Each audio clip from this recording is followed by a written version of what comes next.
రుణమాఫీ గురించి అధ్యక్ష చాలా చెప్పారు అధ్యక్ష. రైతులు కూడా చాలా పాపం ఎదురు చూస్తూ ఉన్నారు. రైతులు ఇప్పటిదాకా మా సోదరుడు పెద్దపల్లి ఎమ్మెల్యే గారు కూడా మాట్లాడారు అధ్యక్ష, రుణమాఫీ అయిపోయింది, మొత్తం జరిగిపోయిందని. అధ్యక్ష వాస్తవం ఏంది అధ్యక్ష? రుణమాఫీ వీరు ఎన్నికల సమయంలో ఏం చెప్పారు అధ్యక్ష? ఇప్పటిదాకా రుణాలు తెచ్చుకోవాలని ఉంటే కూడా అర్జెంటుగా ఓన్రి తెచ్చుకోమన్నారు అధ్యక్ష. తెచ్చుకోమంటే డిసెంబర్ 9 నాడు సంతకం పెడతాం, 2 లక్షల రుణాలు తెచ్చుకొని మేము మొదటి సంతకమే దాని మీద పెడతామని చెప్పి 2023 డిసెంబర్ 9 మొదటి సంతకం అన్నారు.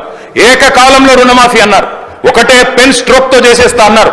కానీ అధ్యక్ష జరిగింది ఏంది అధ్యక్ష? ఈరోజు ఈ రాష్ట్రంలో ఎస్ఎల్బిసి వీరు ప్రభుత్వం రాగానే డిసెంబర్ 7 ఎస్ఎల్బిసి పెట్టారు, state level bankers committee meeting పెట్టారు.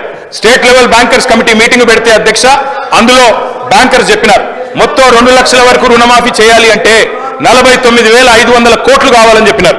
మరి ప్రభుత్వం ముఖ్యమంత్రి గారు చెప్పినారు, బయట ఎక్కడో మాట్లాడుతూ మైక్లో చెప్పారు, రికార్డు కూడా కావాలంటే ప్లే చేయమంటే చేస్తా అధ్యక్ష మీరు అనుమతిస్తే.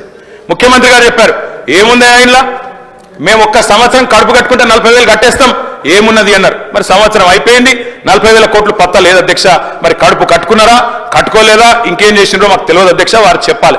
అదేవిధంగా అధ్యక్ష 40,000 కోట్లు అన్నారు ముఖ్యమంత్రి గారు, ఎస్ఎల్బిసి 49,500 అన్నది, ముఖ్యమంత్రి గారు 40,000 అన్నారు.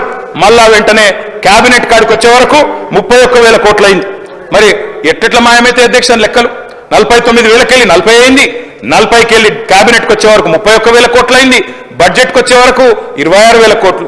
మళ్ళీ ఇవాళ మొన్న పాలమూరులో విజయోత్సవం జరిపినప్పుడు మొత్తం జరిగింది 19,000 కోట్లు అని చెప్తున్నారు అధ్యక్ష. నేను సవాల్ చేస్తా ఉన్నా, ఈ ప్రభుత్వాన్ని సవాల్ చేస్తా ఉన్నా అధ్యక్ష, ఏ ఊరికైనా పోదాం రాష్ట్రంలో, కొండారెడ్డి పల్లికి పోదామా, కొడంగల్కి పోదామా, సిరిసిల్లకు పోదామా, ఏ ఊరు వాళ్ళ ఇష్టం, పాలేరు పోదామా, ఎక్కడ పోదామా వాళ్ళ ఇష్టం. ఖచ్చితంగా ఏ ఒక్క ఊర్లోనైనా 100% రుణమాఫీ జరిగిందని రైతులు చెప్తే స్పీకర్ ఫార్మాట్ లో రాజీనామా వెంటనే మీకు ఇచ్చి రాజకీయ సన్యాసం తీసుకుంటారు అధ్యక్ష, ఏ ఒక్క ఊర్లో అయినా సరే. అధ్యక్ష ఈ రకమైన బుకాయింపు, ఈ రకమైన మోసం మంచిది కాదు అధ్యక్ష. పావులా కూడా జరగలే అధ్యక్ష రైతు రుణమాఫీ. 49,500 కోట్లు అని చెప్పి ఇప్పటి వరకు 12,000 కోట్లు కూడా చేయకుండా తప్పించుకునే ప్రయత్నం చేస్తా ఉన్నారు. ఒక మాట అన్నారు అధ్యక్ష ఆ రోజు ముఖ్యమంత్రి గారు, రైతు బంధు ఎందుకు అయిపోతుందా, మేమేమన్నా దివాణగాళ్ళమా అవులగాళ్ళమా అని మాట్లాడింది అధ్యక్ష. మరి ఇలా వానాకాలం రైతు బంధు ఎగ్గొట్టిన వాళ్ళని ఏమనాలి అధ్యక్ష? వానాకాలం రైతు బంధు ఎగ్గొట్టిన వాళ్ళని ఏమనాలి అధ్యక్ష ముఖ్యమంత్రి గారి మాటల్లో?